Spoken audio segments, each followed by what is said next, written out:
Hey guys, welcome back to my YouTube channel. आज मैं आप लोगों के सामने इस वीडियो में सस्पेंस और थ्रिलर सीरीज ब्राउन का अगला पार्ट 2 एक्सप्लेन करने वाली हूँ। पार्ट 1 मैंने पहले ही एक्सप्लेन कर दिया है, आप उस वीडियो को जाके देख सकते हैं। तो विदाउट वेस्टिंग टाइम चलिए वीडियो का एक्सप्लेनेशन स्टार्ट करते हैं। अब तक हमने देखा था कि बिजनेस टाइकून धीरज जायसवाल की बेटी आहना का कत्ल कोई बेरहमी से गला काटकर कर देता है और इन्वेस्टिगेशन ऑफिसर रीटा का शक आहना की फैमिली और उसके एक्स बॉयफ्रेंड शौकत पर जाता है। तो चलिए कहानी को आगे बढ़ाते हैं। अब आगे इंस्पेक्टर अर्जुन सीधे उस न्यूज स्टूडियो में जाता है जहां पर एंकर ने लाइव टीवी पर रीता को डिफेम किया था। अर्जुन वहां जाकर उस एंकर के कुछ पुराने स्कैम्स और काले कारनामों का उजागर करने की धमकी देता है। अर्जुन का यह रूप देखकर वह एंकर डर जाता है और इस बात को दबाने के लिए अर्जुन को कीमत देने की बात करता है। इस पर अर्जुन उसे साफ शब्दों में कहता है कि उसे कीमत नहीं चाहिए, उसे ऑन कैमरा रीता के बारे में जो कुछ भी बकवास की है उसे वापस लेना होगा। लाइव में ही रीता से माफी मांगनी होगी। वो डरपोक एंकर अपने अगले ही शो में बिल्कुल ऐसा ही करता है। वो रीटा से माफी मांगता है और इसके बाद अर्जुन इस केस की तफ्तीश के लिए आगे बढ़ाते हुए पर्सनली आहना के भाई संजय की वाइफ अनन्या से जाकर मिलता है। अनन्या से बातचीत के दौरान आहना के केस से रिलेटेड एक बहुत ही अजीब बात सामने आती है। अनन्या अर्जुन को बताती है कि आहना संजय से बहुत डरती थी। इसके बाद अर्जुन रीता के पास जाता है और अनन्या से मिले इस सुराग के बारे में बताता है। वो रीटा को समझाता है कि केस में अब नया मोड़ आ चुका है, उसे वापस आकर इस केस की कमान संभालनी चाहिए, लेकिन रीटा वो अर्जुन की बात सुनने से साफ मना कर देती है। अगले सीन में हम संजय का एक बेहद अजीब और डार्क साइड देखते हैं। वो अपनी गर्लफ्रेंड से मिलने उसके ठिकाने पर जाता है, जहां वो इंटीमेट होने से पहले गर्लफ्रेंड को एक स्कूल ड्रेस पहनने के लिए देता है।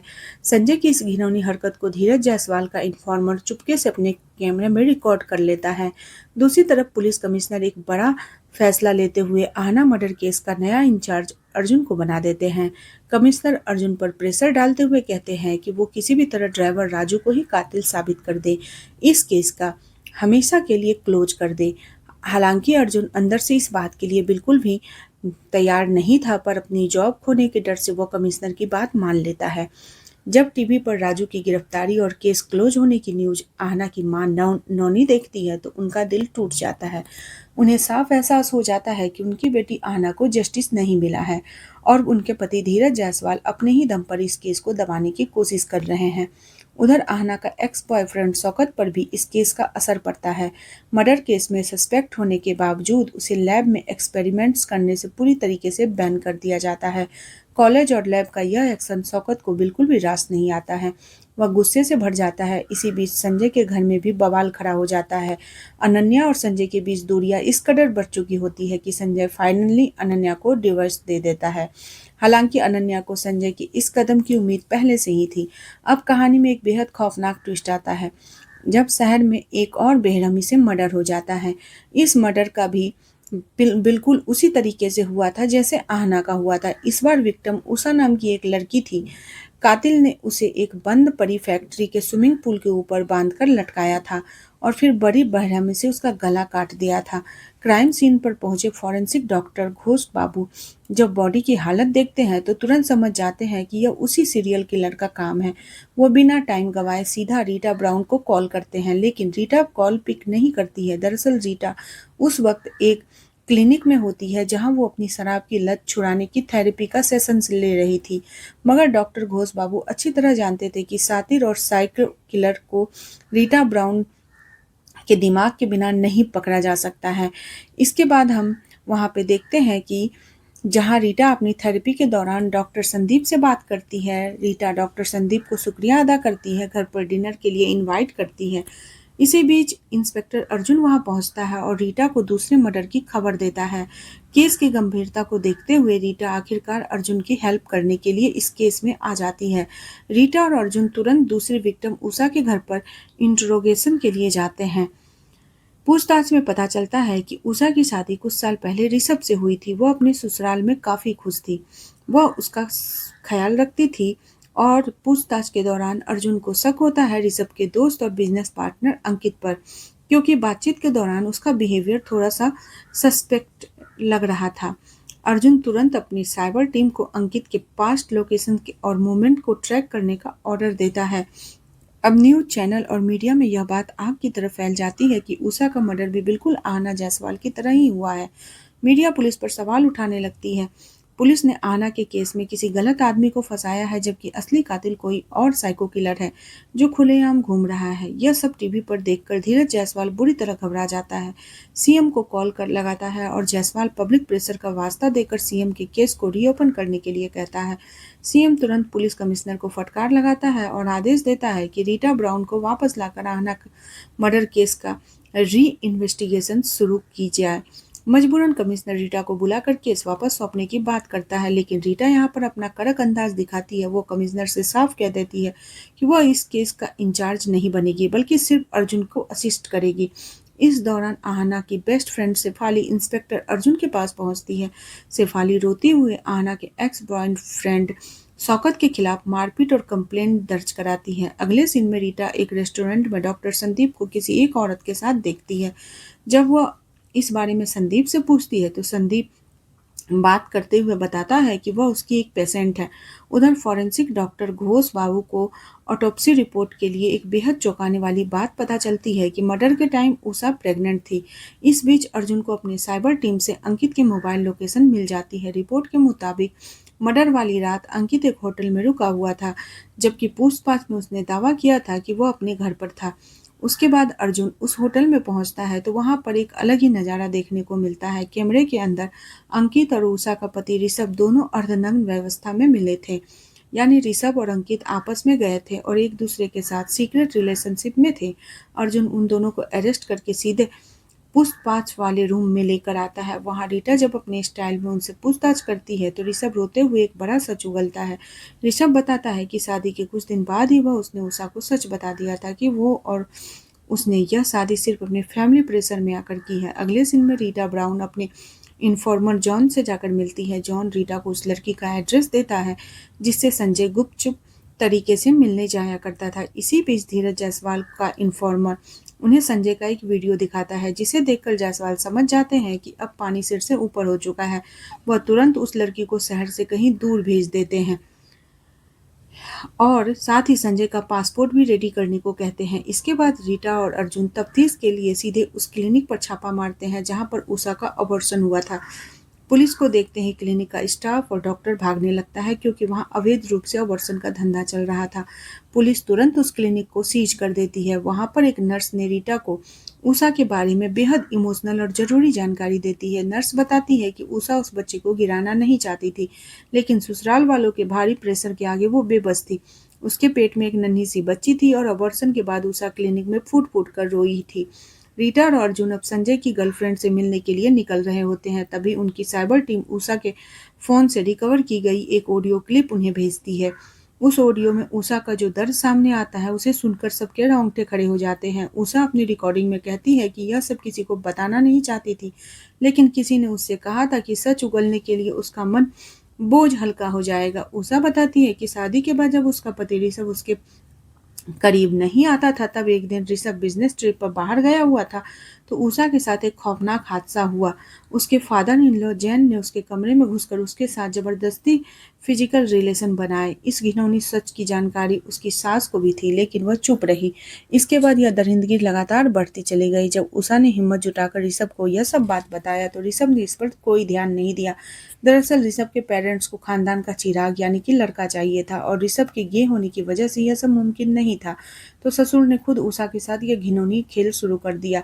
हदों की पार तब किया गया जब उन्हें पता चला कि उषा के पेट में लड़की है। उन्होंने जबरदस्ती उसका अबॉर्शन करा दिया, फिर से अपनी दरिंदगी जारी रखी। उषा इस कदर खौफ में थी कि वह किसी से अपनी मर्जी से भी नहीं मिल सकती थी। उसे कहीं आने जाने की इजाजत नहीं थी। वह सिर्फ कुछ देर के लिए पास के एक पार्क में घूमने चली जाया करती थी। इस रूह कपा देने वाले सच को सुनने के बाद रीटा सीधे संजय के गर्लफ्रेंड से जाकर मिलती है। पूछताछ में वह लड़की बताती है कि संजय उसे जबरदस्ती एक स्कूल ड्रेस पहनाकर उसके साथ वाइल्ड इंटीमेशन करता था। जब रीटा उस स्कूल ड्रेस को अपने हाथ में लेकर देखती है तो उसके पैरों तले जमीन खिसक जाती है। वह तुरंत पहचान जाती है कि यह स्कूल ड्रेस किसी और की नहीं बल्कि खुद आहना जायसवाल की थी। यहाँ रीटा को इस केस का सबसे घिनौना और कड़वा सच समझ में आता है। आहना के पेट में जो बच्चा था वह किसी बाहरी का नहीं बल्कि उसके सगे भाई संजय का था। संजय अपनी ही बहन आहना के साथ जबरदस्ती संबंध बनाता था और उसे टॉर्चर करता था।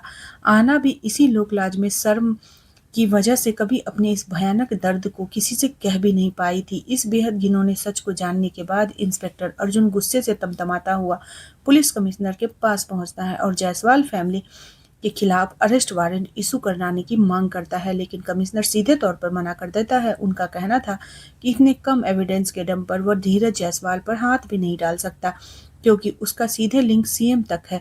कमिश्नर के मना करने पर अर्जुन सीधे उषा के ससुराल वालों ऋषभ और उसके पिता को थाने में उठा लाता है और उन्हें लॉकअप में डालते हुए कहता है, अब तुम लोग अपनी बाकी की जिंदगी जेल के सलाखों के पीछे ही काटोगे। दूसरी तरफ धीरज जायसवाल के घर पर आहना की मां नौनी जब संजय का पासपोर्ट देखती है तो उनका गुस्सा भड़क जाता है। वह धीरज जायसवाल पर चिल्लाते हुए कहती है कि तुमने मुझे और मेरी बेटी आहना को कभी इस घर का हिस्सा माना ही नहीं। दरअसल संजय धीरज जायसवाल की पहली पत्नी का बेटा था, जबकि आहना दूसरी पत्नी नौनी की बेटी थी। धीरज जायसवाल को संजय के इन सभी काली करतूतों और आहना के साथ किए गए टॉर्चर के बारे में पहले से पता था। वह सिर्फ अपने खानदान के वारिस यानी संजय को बचाने के लिए इस केस को दबाने की शुरू से ही कोशिश कर रहा था। इधर अर्जुन अपने साइबर टीम को एक्टिवेट करता है और उन्हें पिछले कुछ सालों में हुए ऐसे ही सेम पैटर्न वाले मर्डर के केसेस को ढूंढने का ऑर्डर देता है ताकि सीरियल किलर को पूरे तरीके से समझा जा सके।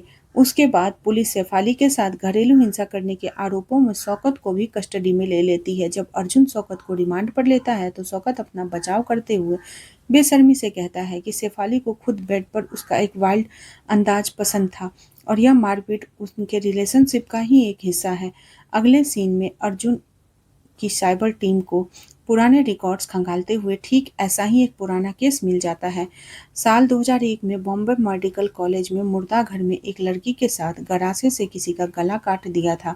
रीटा और अर्जुन उस टाइम की इस खबर को लिखने वाले जर्नलिस्ट से बात करते हैं तो उन्हें एक अजीब बात पता चलती है, क्योंकि उस लड़के ने एक डेड बॉडी का सिर काटा था, इसलिए मेडिकल कॉलेज के बदनामी न हो इस मामले को पुलिस तक नहीं पहुंचने दिया था, वहीं पर दबा दिया था। हालांकि उस जर्नलिस्ट ने रीटा को उस वक्त वहां काम करने वाले वार्ड बॉय अनीस का पता मिल जाता है। रीटा बिना टाइम गंवाए अनीस से मिलने के लिए मुंबई निकल पड़ती है। उधर धीरज जायसवाल की सेकेंड बेबी नौनी संजय की एक्स वाइफ अनन्या को धीरज जायसवाल और संजय का वो खौफनाक काला सच बता देती है जो आहना ने अपनी जिंदगी में सहा था। अपने पति की इस घिनौनी करतूत को सुनकर अनन्या बुरी तरीके से टूट जाती है और बेहद दुखी होती है। वह तुरंत इंस्पेक्टर अर्जुन के पास पहुंचती है और उसे सब कुछ बता देती है, लेकिन अर्जुन लाचारी जताते हुए कहता है जायसवाल और संजय को दबोचने के लिए उन्हें कोर्ट में टिकने वाले कुछ सॉलिड प्रूफ लाने होंगे। इसी बीच डॉक्टर संदीप पहले से तय डिनर के लिए रीटा के घर पर पहुंचता है, लेकिन रीटा उस वक्त केस के सिलसिले में मुंबई गई हुई होती है, इसलिए संदीप उसकी मां से थोड़ी देर बातचीत करता है और वहां से निकल जाता है। दूसरी तरफ अर्जुन को दूसरी विक्टिम उषा की मोबाइल लोकेशन हिस्ट्री से एक नया क्लू मिलता है। पता चलता है कि उषा जब पार्क में वॉक करने जाती थी तो वहां वहीं पास में एक साइबर कैफे में भी जाया करती थी। अर्जुन तुरंत उस साइबर कैफे पहुंचता है और उषा की सर्च हिस्ट्री निकालने के लिए उसे कंप्यूटर सिस्टम पर ही जब्त करके अपने पास ले आता है। उधर मुंबई में रीटा को वार्ड बॉय अनीस से उस लड़के का नाम पता चलता है जिसने मुर्दा घर में लाश का सिर काटा था। उसका नाम था सुदीप तो बक्सी, लेकिन पुरानी फाइल में उसकी फोटो बेहद धुंधली और खराब थी जिससे चेहरा साफ नहीं दिख रहा था। रीटा अनीस से रिक्वेस्ट करती है कि अगर वह केस भी सुदीप को कोई साफ फोटो अरेंज कर सके तो उसकी बहुत बड़ी हेल्प हो जाएगी। रीटा ने सुदीप बक्सी का पुराना एड्रेस देकर अर्जुन दिल्ली में उसके बताए हुए घर पर पहुंच जाता है। वहां मकान बहुत पुराना और खंडर जैसा लग रहा था जिसके मेन गेट पर ताला लटका हुआ था, लेकिन अर्जुन को शक तब होता है जब देखता है कि घर के अंदर की लाइट ऑन थी। इसका मतलब साफ था कि कोई न कोई सीक्रेटली इस घर में बंद में आता जाता है। अर्जुन तुरंत अपने 2 कांस्टेबल को उस घर के बाहर तैनात कर देता है। उधर साइबर टीम उषा के कंप्यूटर सिस्टम की सर्च हिस्ट्री रिकवर कर लेती है। उससे पता चलता है कि उषा अपनी इस नर्क जैसी जिंदगी से आज़ादी पाने के लिए ऑनलाइन हेल्प ढूंढ रही थी। इसी खोज के दौरान वो अपनी काउंसलिंग के लिए एक काउंसलिंग क्लिनिक भी गई थी। जहां जाने के बाद रीटा और अर्जुन तुरंत उस काउंसलिंग क्लिनिक पहुंचते हैं और उषा के बारे में पूछताछ करने लगते हैं। क्लिनिक के स्टाफ से पता चलता है कि उषा वहां मदद के लिए आई जरूर थी, लेकिन वो क्लिनिक सिर्फ बच्चों की काउंसलिंग करता था, इसलिए वह उषा की कोई खास मदद नहीं कर पाए। कहानी में सबसे बड़ा धमाका तब होता है जब क्लिनिक में उन्हें पता चलता है कि उषा जिस मैडम से मिली थी वो कोई और औरत नहीं थी। कुछ दिन पहले एक रेस्टोरेंट में डॉक्टर संदीप के साथ जो थी वही थी जो उषा से मिली थी। क्लिनिक स्टाफ कंफर्म करता है और इसी मैडम ने उषा को आगे का काउंसलिंग के लिए डॉक्टर संदीप के पास रेफर किया था। यानी आहना जायसवाल और उषा दोनों ही मर्डर से पहले डॉक्टर संदीप के टच में थी। अपना सारा दर्द उन्हीं के साथ बताया करती थी। ठीक उसी चौंकाने वाले पल में मुंबई के वार्ड बॉय अनीस रीटा को फोन पर सुदीप बख्शी का एक पुराना और साफ फोटो सेंड करता है। जैसे ही रीटा अपने फोन पर वह फोटो ओपन करती है, उसके और अर्जुन के होश उड़ जाते हैं। स्क्रीन पर दिख रहा था कि सुदीप बख्शी कोई और नहीं बल्कि खुद डॉक्टर ही था। रीटा को अब पूरी पिक्चर क्लियर हो जाती है कि लड़कियों का काउंसलिंग करने वाला यह डॉक्टर असल में साइको किलर है, जो उनके दर्द सुनने के बाद उन्हें बेरहमी से मार देता है। आहना और उषा दोनों ही अपने दर्द से छुटकारा पाने के लिए डॉक्टर सुदीप के पास काउंसलिंग के लिए जाती थी। उन दोनों के साथ हुए उस भयानक और काले सच के बारे में सिर्फ डॉक्टर सुदीप ही जानता था। सुदीप की फाइलों में लिखता था, जिसका मतलब होता है कि दर्द से आज़ादी। अब डॉक्टर सुदीप के बारे में पुख्ता जानकारी निकालने के लिए रीटा और धीरे पंकज के घर जाती है। दरअसल पंकज और सुदीप ने रीटा को बताया था कि आहना के मर्डर वाली रात वो पंकज के साथ था। पंकज पुलिस के सामने इस बात को वेरीफाई भी कर देता है, लेकिन तभी कहानी में सबसे बड़ा सच सामने आता है कि पंकज कोई अनजान गवाह नहीं बल्कि डॉक्टर सुदीप का बचपन का दोस्त था। वह सुदीप द्वारा किए गए सारे कारनामे को अच्छी तरीके से जानता था और उसे हमेशा पुलिस से बचाने की कोशिश में रहता था। असल में डॉक्टर संदीप वही सुदीप बख्शी ही था जिसे सीरीज के पहले सीन में मोनिटी के नाम से दिखाया गया था। बचपन में उसे अपनी माँ को किसी दूसरे आदमी के साथ इंटीमेट होते हुए देखा था, जिसके बाद उसकी माँ ने शर्म की वजह से गला काटकर सुसाइड कर ली थी। माँ की मौत का वो खौफनाक मंजर उसके दिमाग में हमेशा के लिए घर कर गया था। बचपन में एक बार उसने अपने दोस्त पंकज के सामने एक चिड़िया का गला काट दिया था, क्योंकि वह चोट की वजह से तड़प रही थी। संदीप को यह सब करने में एक अजीब सा सुकून मिलता था। उसे लगता था कि गला काटकर वह तड़पते हुए जीवों को उनको दर्द से मुक्ति दे रहा है। जब वो बड़ा हुआ तो उसने अपनी माँ के सुसाइड के जिम्मेदार अपने खुद के बाप को भी गला काटकर मर्डर कर दिया था। मौजूदा सीन में रीटा के कहने पर अर्जुन डॉक्टर संदीप का पीछा करना शुरू करता है, लेकिन संदीप बेहद शातिर तरीके से बाजार की भीड़ में कहीं गायब हो जाता है। जब पुलिस की टीम वहां क्लिनिक पर रेड मारती है तो वहां से आहना और उषा की सीक्रेट फाइल बरामद होती है। फॉरेंसिक टीम वहां से संदीप के फिंगरप्रिंट्स कलेक्ट कर लेती है और उधर संदीप छुपते छुपाते अपने पुराने बंद घर में आता है। वहां बाहर तैनात पुलिस वाले उसे देख नहीं पाते हैं। घर के अंदर जाकर वह एक सीक्रेट अलमारी से वह संदूक निकालता है जिसमें उसका मर्डर यानी कि गरासा रखा हुआ था। वो गरासा लेकर वहां से निकल जाता है। यानी संदीप अब अपने अगले शिकार की तरफ बढ़ रहा था। थोड़ी देर बाद ड्यूटी पर मौजूद कांस्टेबल को एहसास होता है कि संदीप घर के अंदर आया था। वह तुरंत ही जानकारी अर्जुन को देता है। अर्जुन और रीटा फॉरेंसिक टीम के साथ वहां पहुंचकर छानबीन शुरू करते हैं। तभी अचानक रीटा के पास फोन आता है कि उसकी माँ की तबीयत बहुत खराब हो गई है, जिसके कारण उसे तुरंत अपने घर जाना पड़ेगा। जैसे ही रीटा अपने घर पहुंचती है तो वहां पहले से बैठा डॉक्टर संदीप उस पर हमला कर देता है। वह रीटा को बेहोश करके एक घने जंगल में लेकर आता है और उसे एक पेड़ से बांध देता है। जब रीटा को होश आता है तो संदीप साइको की तरह हंसते हुए कहता है कि आज वह रीटा को भी उसके डिप्रेशन और जिंदगी के सारे दर्द से आजाद कर देगा। यहाँ संदीप खुद कबूल करता है कि आहना और उषा को उसी ने मारा था, क्योंकि वह दोनों अपनी जिंदगी के नर्क और दर्द को बर्दाश्त नहीं कर पा रही थी। जैसे ही संदीप रीटा का गला काटने के लिए गरासा उठाता है, रीटा अपनी चालाकी से अपने हाथ खोल लेती है और उसी का गरासा लेकर संदीप के पैर पर वार करती है। संदीप दर्द से कराकर नीचे गिर जाता है। ठीक उसी टाइम अर्जुन पूरी पुलिस फोर्स के साथ वहां पहुंचकर डॉक्टर संदीप के रंगों हाथे अरेस्ट कर लेता है। साथ ही प्रूफ छुपाने और कातिल की मदद करने के जुर्म में पंकज को भी गिरफ्तार कर लिया जाता है। इस तरह यह high profile serial killer case solve हो जाता है। अब अगले दिन जब रीटा वापस अपने पुलिस ऑफिस आती है तो पूरा डिपार्टमेंट तालियों के साथ उसका स्वागत करता है, उसे बधाई देता है। अर्जुन मुस्कुराते हुए रीटा जायसवाल की फैमिली को अरेस्ट वारंट दिखाता है और उसके बाद रीटा और अर्जुन अपनी टीम के साथ धीरज जायसवाल और उसके दरिंदे बेटे संजय जायसवाल को अरेस्ट करने के लिए निकल पड़ते हैं। उसी कड़क क्लाइमेक्स के साथ यह बेहतरीन सीरीज खत्म हो जाती है। तो दोस्तों आपको इस सस्पेंस थ्रिलर सीरीज का एक्सप्लेनेशन कैसा लगा प्लीज़ कमेंट करके हमें ज़रूर बताना, और आपको मेरा एक्सप्लेनेशन करने का तरीका कैसा लगा प्लीज़ आप लोग ज़रूर बताना। मैं आप लोगों से फिर मिलती हूँ नेक्स्ट वीडियो के साथ, तब तक के लिए बाय बाय, टेक केयर।